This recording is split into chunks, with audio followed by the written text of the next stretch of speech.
Pause repas dans une des dernières places fortes du Portugal, le long de la frontière espagnole, au bord du Rio Guadiana, à Metorla.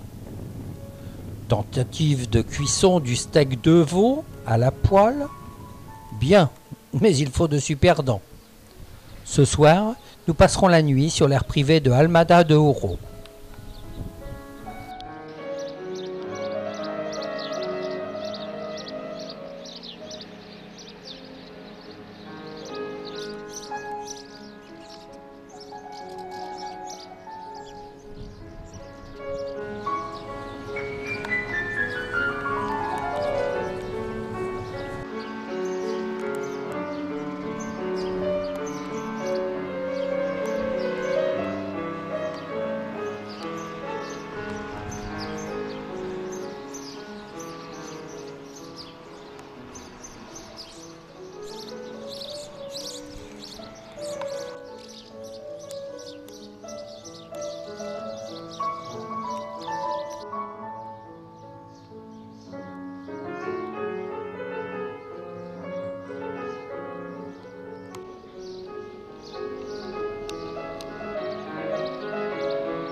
Maintenant, nous abordons l'Algarve qui représente la largeur du Portugal, soit 170 km, que l'on parcourt en moins de 3 heures en évitant les autoroutes.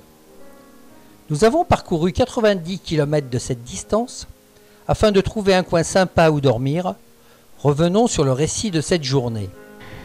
Arrêt photo à Castromarim, mais là encore, par manque de courage et une forte chaleur, nous avons renoncé à monter au château.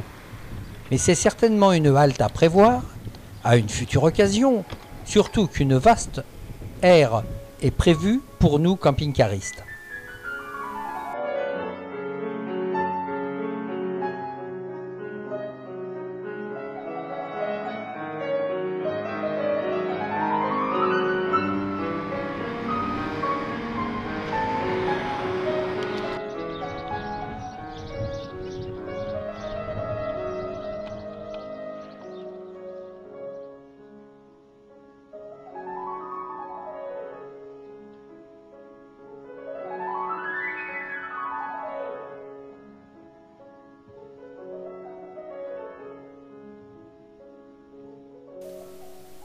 Aire pour le repas à Altura, où le stationnement des camping-cars est toléré hors saison, mais sans plus. De toute façon, de la terre battue, poussiéreuse, sans service, j'ai du mal à comprendre ceux qui passent de longues périodes sur ces genres de parking, mais à chacun ses goûts.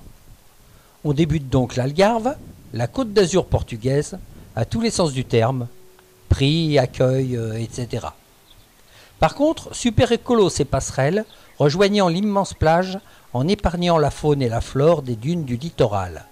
On en retrouvera partout sur les côtes portugaises.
Qu'il est magnifique le village de pêcheurs de Castela Vella, à voir absolument. Casella Vella est située au sommet d'une colline avec une vue la plus orientale de la lagune de Ria Formosa.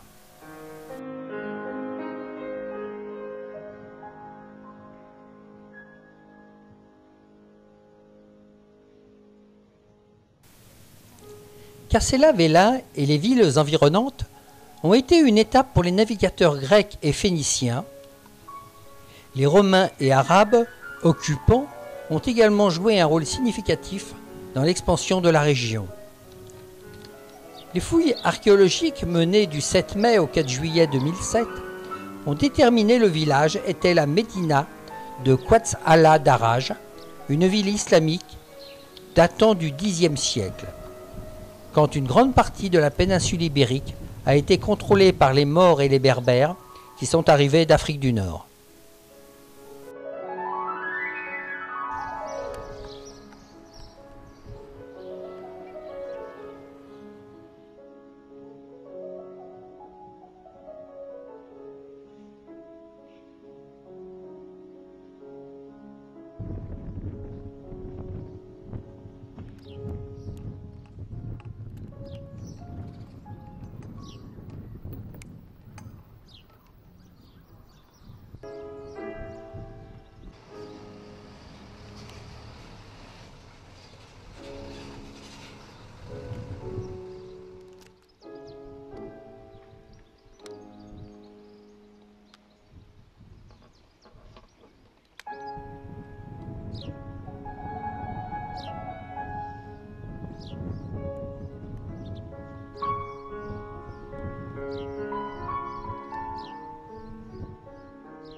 Nous voulions nous arrêter à Tavira pour y passer la nuit, mais à l'adresse indiquée sur les guides, juste une affiche « parking privé ».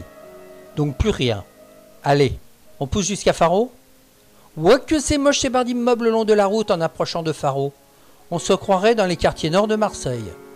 C'est notre première déception depuis notre arrivée dans ce si beau et accueillant pays. Faro, ça va un peu mieux, mais impossible de se garer. On oublie.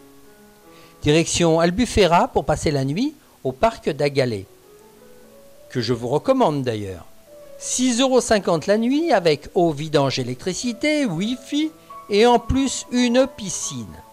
En fait, nous y resterons demain la journée entière.